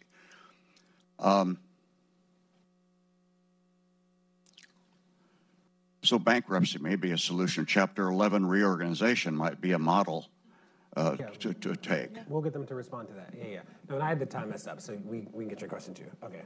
Bankruptcy. Are we imagining big enough in terms of how we dismantle the system? I mean, I was thinking about that, right? I mean, because the thing that we haven't actually said is, what is a world without jails, right? What does it look like if you make a mistake, that there is a different pathway toward the future? So, you know, I don't necessarily. There were lots of ideas in there that we should examine. Yeah, I just want to say so part of what you were alluding to, maybe purposefully or not purposefully, is a certain conception of like prison abolition, and that is a conversation that is not often necessarily at the center of this discourse, and I think it's important. So there, as I understand it, generally two like ways to understand prison abolition. One is like there should be no prisons or jails at all. These institutions should not exist. And one is a more sort of conceptual recalibration of like what prisons and jails are, and that prisons and jails as they currently exist and as they operate in the capacity that they do should not exist, which is kind of similar to what I heard you saying. And you know, one thing we don't have enough time to sort of like litigate whether prison abolition is a helpful or legitimate means of pursuing criminal justice revolution, but I think it should be at some point. But I do want to say that, you know, back in 1850, you know, if you were a slave abolitionist, people would look at you like you were crazy, right? And back, you know, Frederick Douglass is sort of universally celebrated now, and people are like, man, he was prophetic, and that he knew exactly what he was doing. Such good and, you know, work. he was doing such Glad good he's getting work. more recognition. But like, recognized more and more. You know, he's out here somewhere in Farragut, just like hanging out. But like if you go back and read the literature at that time, a lot of people thought that abolitionists were like these crazy, untethered individuals they were like, this is ridiculous. How could you say we just need to let all the slaves go? That's irresponsible. That's not politically palatable. And it's worth considering, you know, I want to be clear, I'm not making antebellum slavery and mass incarceration analogous, but it is worth considering the ways in which, like, when how we look back at individuals who were advocating for what at that time were seen as like radically irresponsible public policy initiatives, and then we sort of look back and we say, man, those folks were really ahead of their time. And I think, you know, sometimes people who are staunch prison abolitionists are left out. They're not even like invited to this room, or they're not even part of this conversation, because people look at them and say, they're not serious about this, or this is a ridiculous thing to even bring up. And I think it's just worth considering and sort of doing understanding the historical context and precedents that exist around questions of abolition and questions of sort of creating a blank slate, because these things have been done before, and I want to make sure that certain people are not left out of this conversation simply because we think that their ideas are not politically feasible. Sean? Well, I think the big opportunity for reform, behavioral science and technology. There are so many ways to handle criminal justice rather than jails and prisons. And there's so many cheaper ways and so many more effective ways that we really need to reevaluate everything. Because the prison systems we have now, we know the outcomes are horrible. I mean, anywhere from 66 to 75% within 5 years are going to go back. And there's a reason for that. You treat someone like an animal and tell them they are worthless and tell them that they are going to reoffend from the time they're arrested through their incarceration, and then their probation officer will even oftentimes act as if it's only a matter of time before you're going back. You get that long enough, you start to believe it. And so we need to reevaluate kind of from the beginning to the very end, because what we're currently doing is just not working. Cool. And your question? Thank you. It's a short comment, actually. Thank you very much, everybody. And Sean, you stole my point. I am an urban planner, and but also technologist, 20-some years in this country. And I think that technology can play a huge role to support not only behavioral science, but also neural science and all these studies. And if you can write a couple of algorithms for Watson to look into the discover things in the incarcerated population, one, but also in the incarcerators, because there is a dynamic relationship between the two of them. And third, into trying to find the hidden resources of this population. So you'll probably discover that 1.7 million would be a lot less after looking into, using technology to get insights into this. But you could also discover, my wife watches on TV religiously, the America Got Talent. Why not incarcerated America Has Talent? I bet there would be huge resources there that could be put to work. Thank you. Yeah, and there are interesting, like Piper, who wrote Orange is the New Black, which is probably why you know Piper. She helps to make sure there are TED Talks in prisons, right? Like, which is like programming that you don't often see, but it is happening across the country. You were going to say something? Yeah, no, to your point about the talent, I was amazed at the waste of talent in prison. There were some people that, had circumstances been differently, or had they got mental health treatment or drug and alcohol treatment, they wouldn't be sitting in prison today. They would be out artists, lawyer, doctor. These are people that are no different than you. They just got caught making mistakes, many of them when they were young. And I get that a lot. I've had federal judges, federal prosecutors, police, FBI agents. They always come up to me because they always want to say, you know what, Sean, if I had got caught for some of the things I did when I was in my 20s, I wouldn't be here either. And so we as a society seem to be awfully judgmental. And we should be upset about crime. But it doesn't do us any good to just be upset and angry and punish people and be mad at people and throw them away for decades at a time, when most of us have done things we regret from our 20s. Quickly, I want to say something about Sean's point. I think he's absolutely right. The time I spent working in prison, you encounter so many people who are incredibly talented, incredibly smart. You work with folks who can, know the entire canon of Western philosophy and sort of drop Rousseau and de Tocqueville quotes, like when I was talking about ice cream and you brought up this Jean-Jacques Rousseau, but, and it is important for us to be careful not to make that the litmus test for whether or not someone deserves to be in prison or not. So there are brilliant, talented people in prison, and there are people who struggle with literacy, and people who have mental, learning disabilities, and people who are not quoting the, Western canon. And I think it is, while we have to both hold both of those things at once and recognize both that there are brilliant people whose talent is being wasted, and also people who would not contribute in that sort of way to the community, but we have to recognize, right, that there is still value in that, and that one's value is not predicated or dependent upon, whether or not they were the next Picasso or whether or not they would have been a great Wall Street banker. And so I think I just wanted to name that it's important to hold both of those at once. Hi, I'm Samira Daniels. I've been interested in decision theory, and I see a lot of what you're saying has a lot of implications for a very broad discussion. but specifically to your comment about behavioral sciences and technology as means of addressing some of the issues you've raised. I've been attending a series on some of the drawbacks of the uses of technology in identifying, culpability and so forth, as well as following the replication crises of, those 100 studies that were, were used for replication purposes.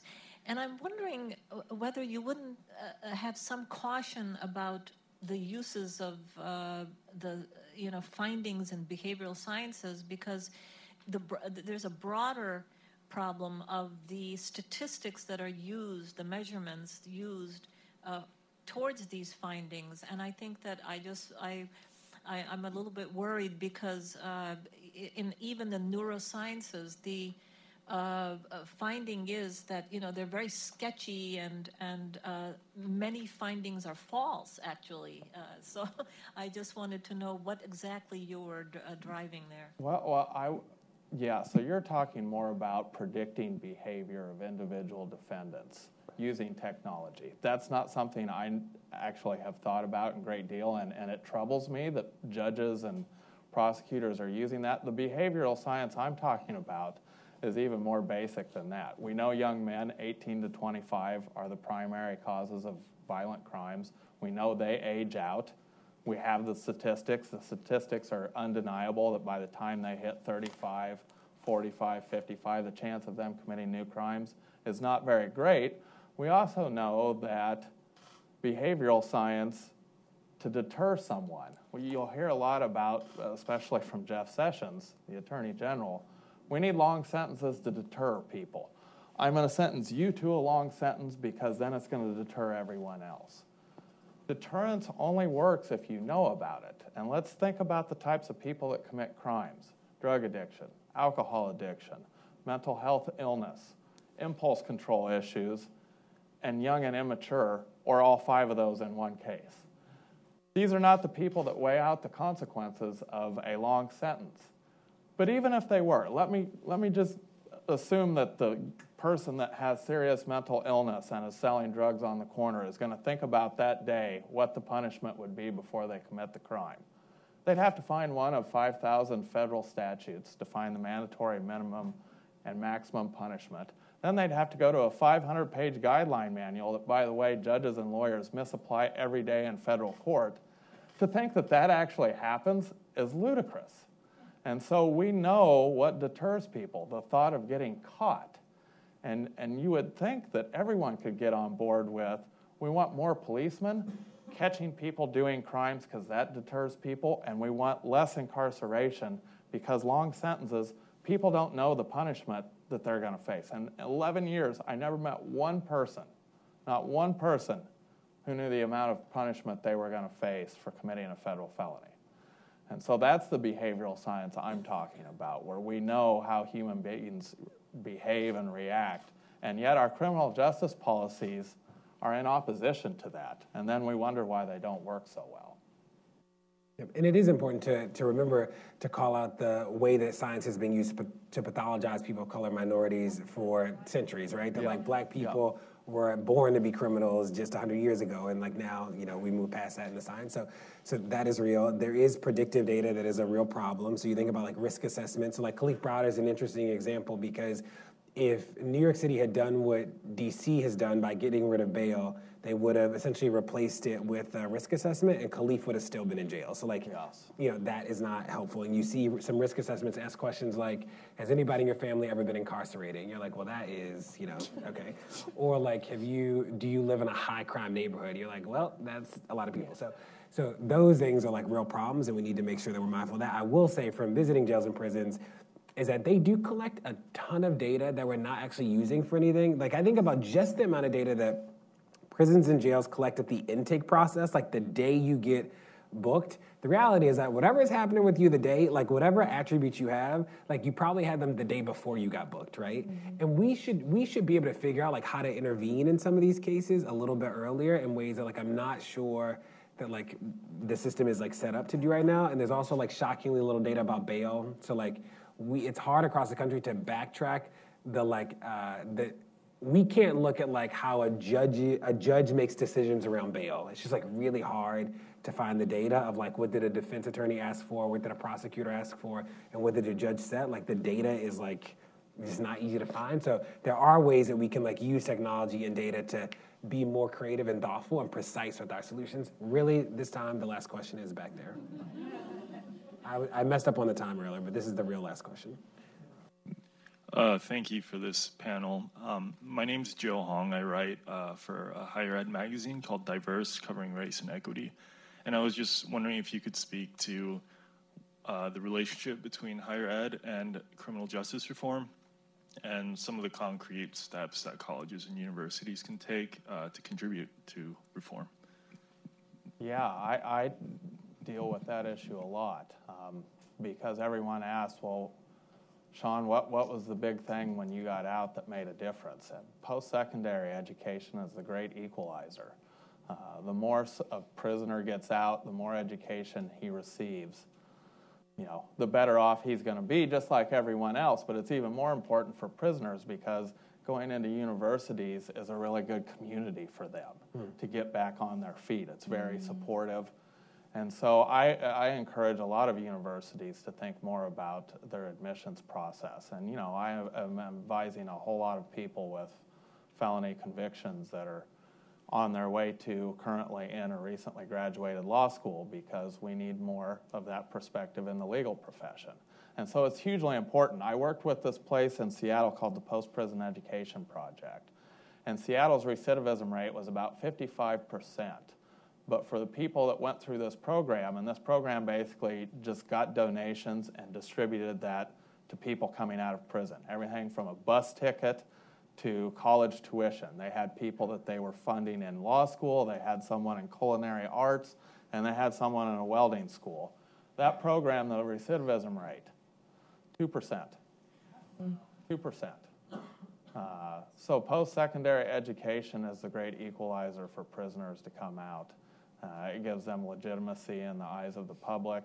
It's a great community for them to be involved with. You have teachers that really go to bat for you. The last thing you want to do is commit a new crime and let them down. That is the way forward for a lot of people. The problem is we need the resources and we need the universities to step up to the plate and admit more people.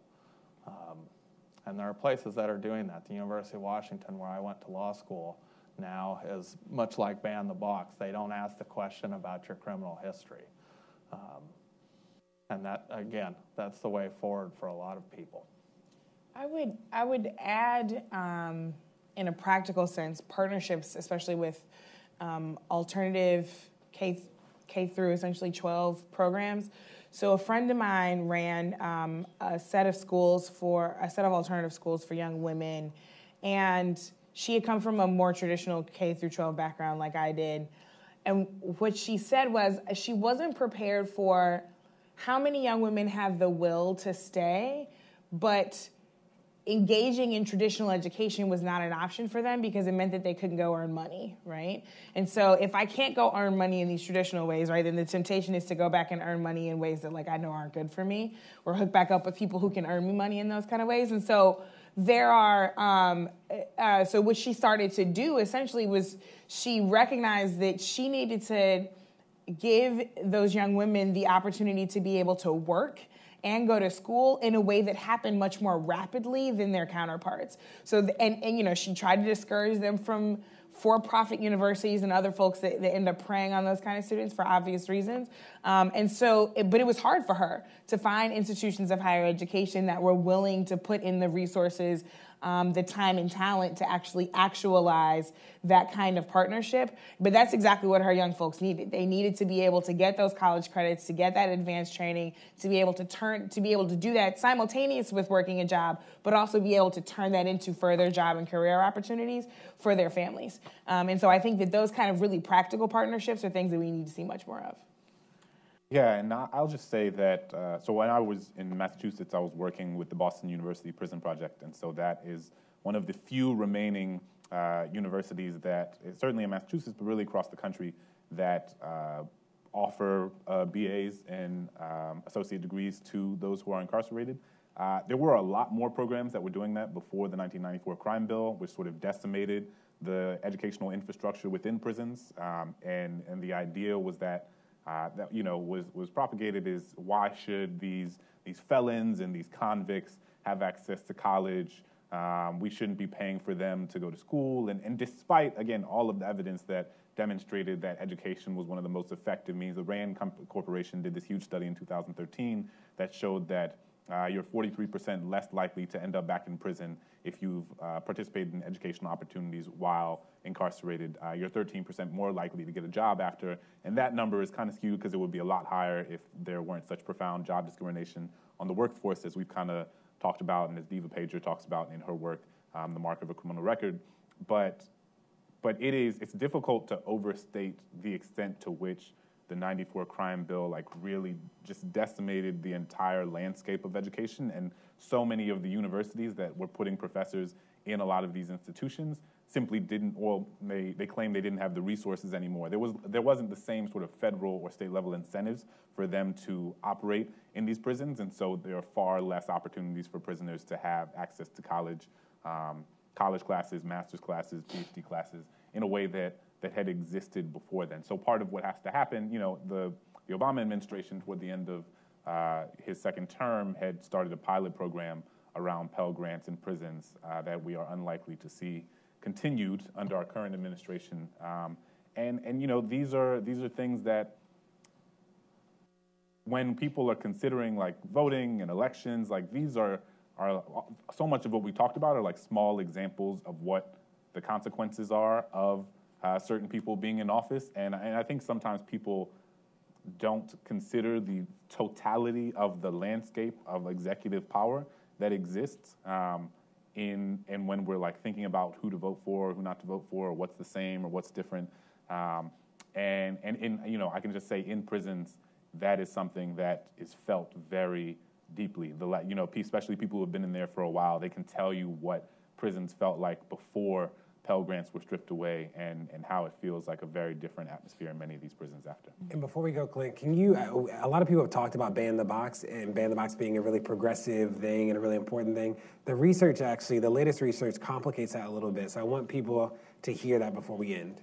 Yeah, and I want to be fair, and this is the research that's come out over the last few years is not specific to school. I think it's different for college admittance or universities than it is for jobs. But what some of the research that come out... Wait, tell me 1 second. So ban the box was about not letting employers ask about your criminal record. Right. So there is a proverbial box upon which you are, it is not suggested, but in which many of these states make you check whether or not you have been convicted of a felony before. I've had to do that a few times. Right. And so it's interesting, and it is sort of understood as this bad thing, this is not helpful to those who are formerly incarcerated. If you have to constantly remind people that you were once in prison, and the state is continuing to punish you after you have been let out, which is not fair. And I think that is true and generally understood as something that we should try to move away from.